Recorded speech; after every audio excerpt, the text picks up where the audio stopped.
പത്തനാപുരം പിറവന്തൂർ മേഖല പുലി ഭീതിയിൽ കഴിഞ്ഞ 2 ദിവസങ്ങളായി പ്രദേശത്തെ ആട്ടിൻകുട്ടികളെ പുലി പിടിച്ചുകൊണ്ടുപോയിരുന്നു.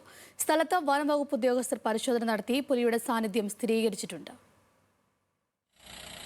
കാട്ടാന ശല്യത്തിന് പിന്നാലെയാണ് പത്തനാപുരം പിറവന്തൂർ മേഖലയിൽ പുലിയുടെ സാന്നിധ്യവും ഉണ്ടാകുന്നത്. വനമേഖലയോട് ചേർന്ന് നിൽക്കുന്ന ജനവാസ മേഖലയാണ് ഭീതിയിലായിരിക്കുന്നത്.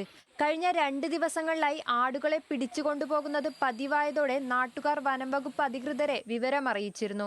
വനംവകുപ്പ് ഉദ്യോഗസ്ഥർ സ്ഥലത്ത് ക്യാമറയും സ്ഥാപിച്ചു. ക്യാമറ സ്ഥാപിച്ച പ്രദേശത്തിന് സമീപത്താണ് പുലി എത്തിയത്. ദൃശ്യങ്ങളിൽ പുലി പതിഞ്ഞില്ലെങ്കിലും നാട്ടുകാരിൽ പലരും പുലിയെ കണ്ടു.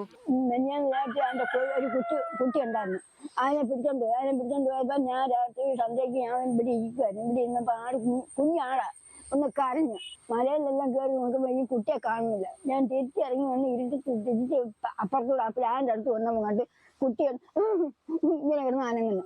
ഒന്നെ ഞാൻ അതിനെ പൊക്കി എടുത്ത് ഇവിടെ കൊണ്ടുവന്ന് കഴിഞ്ഞപ്പോഴാ എല്ലാരും ഓടി വരുന്നത്, ഇവിടെ വീട്ടിലുള്ളവര്. പിന്നെ എന്നോട് കൊച്ചു പറഞ്ഞു, നമുക്ക് ചെള്ളയെല്ലാം മാറ്റി കീറി കൊന്നാക്കി നോക്കാം അമ്മ ചോര. പിന്നെ ഞാൻ നോക്കിപ്പോ ചോര വരും, നമുക്ക് കണ്ണു കാണത്തില്ലല്ലോ. വനം വകുപ്പ് ഉദ്യോഗസ്ഥർ സ്ഥലത്ത് പരിശോധന നടത്തിയതിൽ നിന്ന് പുലിയുടെ സാന്നിധ്യം സ്ഥിരീകരിച്ചിട്ടുണ്ട്. സ്ഥലത്ത് കൂട് സ്ഥാപിച്ച് പുലിയെ പിടികൂടാനാണ് വനം വകുപ്പിന്റെ നീക്കം. ജനങ്ങൾ ഭീതിയിലായതോടെ രാത്രിയും പകലും വനം വകുപ്പിന്റെ പെട്രോളിംഗും ശക്തമാക്കിയിട്ടുണ്ട്. വനമേഖലകളിലേക്ക് പോകുന്നവർ ജാഗ്രത പാലിക്കാനും നിർദ്ദേശം നൽകിയിട്ടുണ്ട്. ന്യൂസ് മലയാളം, കൊല്ലം.